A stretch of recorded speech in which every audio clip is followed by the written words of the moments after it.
शेतकऱ्याचं जे नुकसान झालं, अमरावती जिल्हा, नागपूर जिल्हा, विदर्भ आणि महाराष्ट्रातलं, या नुकसान भरपाईचा आढावा घेण्याच्या सूचना माननीय मुख्यमंत्र्यांनी सर्व पालकमंत्र्यांनी दिल्या होत्या.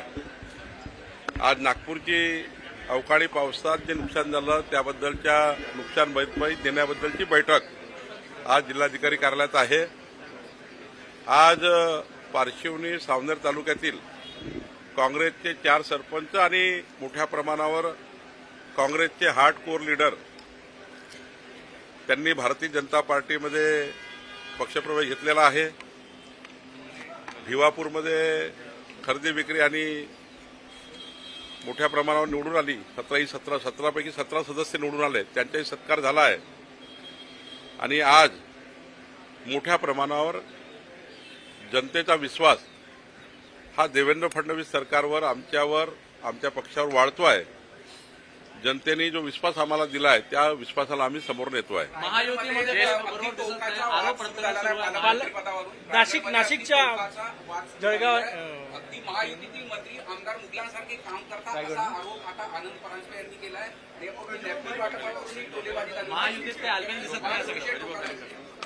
नाही, महायुतीमध्ये आलबेल ठेवण्याची जबाबदारी भारतीय जनता पार्टी म्हणून आमची जास्त आहे.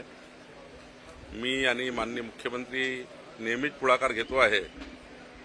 पक्ष म्हणून आम्ही पुढाकार घेतो आहे, मुख्यमंत्री सरकार म्हणून पुढाकार घेतो आहे की महायुतीमध्ये कोणत्याही परिस्थितीमध्ये कुठेही ठिणगी पडू नये.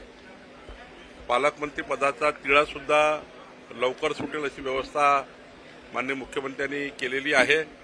लवकरच माननीय मुख्यमंत्री पालकमंत्री पदाचा तिढा सोडवतील. तिसरा राहिला रायगडच्या पॉलिटिकल वारचा. तर रायगडच्या माझ्या सर्व भाजप, शिवसेना आणि राष्ट्रवादीमधल्या, युतीमधल्या, महायुतीमधल्या सर्व नेतृत्वाला आणि कार्यकर्त्यांना या ठिकाणी पक्ष, भाजपा म्हणून सर्वात मोठा पक्ष म्हणून एक विनंती राहणार आहे की चव्हाट्यावर वाद नेण्यापेक्षा आपापल्या नेत्याशी बसून आपापले वाद सोडवता येतात. जाहीर वक्तव्य करणे महायुतीमध्ये काही योग्य नाही. माझा सल्ला द्यायची काही फार मी एवढा मोठा नाही आहे की मी कुठल्या पक्षाला सल्ला देईन. पण एक महायुती म्हणून जर भारतीय जनता पार्टी प्रमुख पक्ष म्हणून जे आता रस्त्यावर जे वाद काही होतात ते न होता आपापल्या नेतृत्वाशी बोलून वाद संपवले पाहिजे असं मला वाटतं. भाजपची तयारी आहे का? भाजप सदैव तयार असते. ऑक्टोबरमध्ये निवडणुका जर झाल्या, तुमची सध्याची तयारी आहे का? काही ठिकाणी प्रदेशाध्यक्ष वगैरे पासून सगळे कालपर्यंतचे नियुक्त्या ज्या आहेत त्या काही ठिकाणी अडल्या. कुठलीही नियुक्ती अडली नाही. 80 जिल्हे पूर्ण झाले, 1232 तालुके पूर्ण झाले, 1 लाख बूथ पूर्ण झाले आहे, 1.5 कोटी प्राथमिक सदस्यता झाली आहे, 1 लाख जवळपास सक्रिय सदस्यता झाली आहे. आता प्रदेश अध्यक्षाचा निर्णय लवकरच होईल कारण आमच्याकडे आता संघटन पर्व पूर्ण झाला आहे. आणि राहिला प्रश्न निवडणुकीचा. उद्याही निवडणूक लागली तरी भाजपा तयार आहे, महायुती तयार आहे. पण तसं जर बघितलं तर सुप्रीम कोर्टाच्या निकालाचा जर संपूर्ण सारांश बघितला तर ऑक्टोबरपर्यंत निवडणुका त्या ठिकाणी घेतल्या पाहिजे. कारण त्याकरता लागणारं संपूर्ण संसाधनं हे निवडणूक आयोगाला राज्य सरकारने उपलब्ध केले पाहिजे. तशी तयारी राज्य सरकारची आहे असं माननीय मुख्यमंत्र्यांनी सांगितलंच आहे. ऑक्टोबरपर्यंत निवडणुका झाल्याच पाहिजे कारण आता खाली सुद्धा मोठ्या प्रमाणावर जिल्हा परिषदेत, महानगरपालिकेमध्ये अस्वस्थता आहे आणि ती अस्वस्थता दूर झाली पाहिजे. 13,000 पदाच्या निवडणुका आहे, त्यामुळे 13,000 नवीन नेतृत्व महाराष्ट्राच्या राजकारणामध्ये तयार होईल. 13,000 नवीन नेतृत्व तयार होतील. जिल्हा परिषदचे मेंबर होतील, पंचायत समिती होतील, नगरसेवक होतील, महानगरपालिकेचे कॉर्पोरेटर येतील, त्यानंतर स्थानिक स्वराज्य संस्थेच्या विधान परिषदच्या निवडणुका होईल. त्यामुळे एक मोठा महाराष्ट्रामध्ये ही जे गॅप पडलेली आहे आणि शेवटी स्थानिक स्वराज्य संस्था असल्याशिवाय विकासाचा मार्ग मोकळा होत नाही.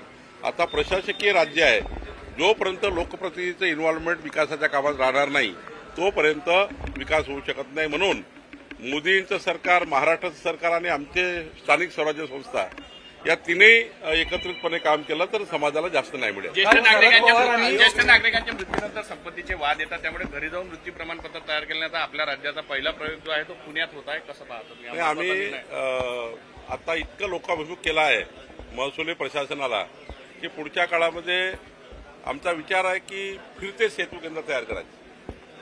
जसं आपलं पथक असतं, अँब्युलन्स असतं, त्या प्रकारच्या मोठ्या प्रमाणावर बसेस तयार करून, मोठ्या प्रमाणावर त्या ठिकाणी एक सेटअप तयार करून गावागावामध्ये जाऊन सेतू केंद्र गावागावात जाईल. कास्ट सर्टिफिकेट पासून तर मुक्ती प्रमाणपत्रापर्यंत सर्वच बाबी आम्ही गावागावात पोहोचवण्यासाठी काम करतो आहे. महाराष्ट्राचं सरकार लोकाभिमुख सरकार, गतिमान सरकार म्हणून जेव्हा आम्ही काम करतो, घरपोच लोकांना सेवा मिळाली पाहिजे आणि सर्वच सेवा ऑनलाईन झाल्या पाहिजे. घर बसल्या तुम्हाला तुमच्या मोबाईलवर या ठिकाणी सेवा प्राप्त झाली पाहिजे, याकरता सरकारने तयारी केली आहे. संपत्तीचे वाद थांबतील, या सगळ्यामुळे ज्येष्ठ नागरिकांना दिलासा मिळेल. संपत्तीचे वाद थांबतील, पुढच्या काळामध्ये कोर्ट केसेस थांबतील. आता मी पांढऱ्या रस्त्याबद्दल चांगला निर्णय घेतलेला आहे, मोठ्या प्रमाणात आम्ही निर्णय घेतो आहे. सर्वच विभाग, आमच्या मंत्रालयीन विभाग, माननीय मुख्यमंत्र्यांनी सांगितलं आहे की पुढच्या 1.5 वर्षामध्ये माननीय मुख्यमंत्री देवेंद्र फडणवीसजींनी सर्व मंत्रिमंडळातल्या सर्व सदस्यांना सांगितलं आहे, पुढच्या 150 दिवसामध्ये महाराष्ट्राच्या सर्व सेवा ऑनलाईन करा आणि घरोघरी लोकांना आपली सेवा घेऊ द्या. लोकांना कलेक्टर ऑफिसमध्ये तहसील कार्यालयात येण्याची गरज भासणार नाही, याकरता काम चालू केलं आहे. मुख्यमंत्री सहायता निधीमध्ये आता विदेशातून देखील मदत घेता येणार आहे. राज्यात देशातलं हे पहिलं राज्य ठरणार आहे. मुख्यमंत्री सहायता निधीमध्ये आता विदेशातून देखील मदत घेतली जाणार. माननीय देवेंद्र फडणवीस साहेबांनी नेहमीच मुख्यमंत्री सहायता कक्षाला मजबूत करण्याचं काम केलं आहे. 14 ते 19 मध्ये आपला मुख्यमंत्री कक्ष हा मजबूत होता, आरोग्यासाठी मजबूत होता. मग एकनाथ शिंदे साहेबा काळात पुढे गेला. आता मात्र विभाग लेव्हलला माननीय मुख्यमंत्र्यांनी असे त्या ठिकाणी कार्यालय उघडलेले आहेत. नागपूरला हैदराबाद हाऊसला आहे, पालकमंत्र्यांनी उघडलेले आहे, जेणेकरून रुग्णांची हेळसांड होणार नाही.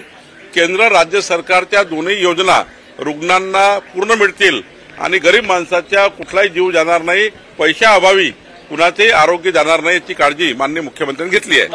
महसूल विभागात गेल्या काही दिवसामध्ये लोकाभिमुख निर्णय घेतले जात आहे. मग स्टॅम्प माफीचा असो किंवा पांधन रस्त्याचा असो, सगळेच म्हणजे लोकांशी रिलेटेड, ग्रामीण भागाशी रिलेटेड जे प्रश्न आहेत त्याला हात घालून ते सोडवण्याचा प्रयत्न सोपा होतोय महसूल विभाग लोकांपर्यंत पोहोचण्यासाठी. महसूल खात्यामध्ये अजून डझनभर निर्णय होणार आहे.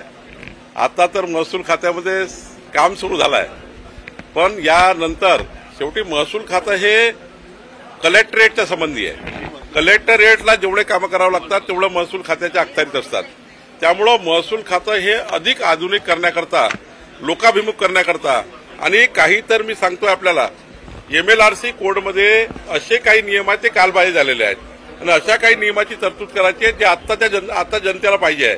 त्यामुळे MLRC नियमामध्ये आम्ही सुधारणा करणार आहोत. मुद्रांक शुल्क नियमात आम्ही सुधारणा करणार आहोत.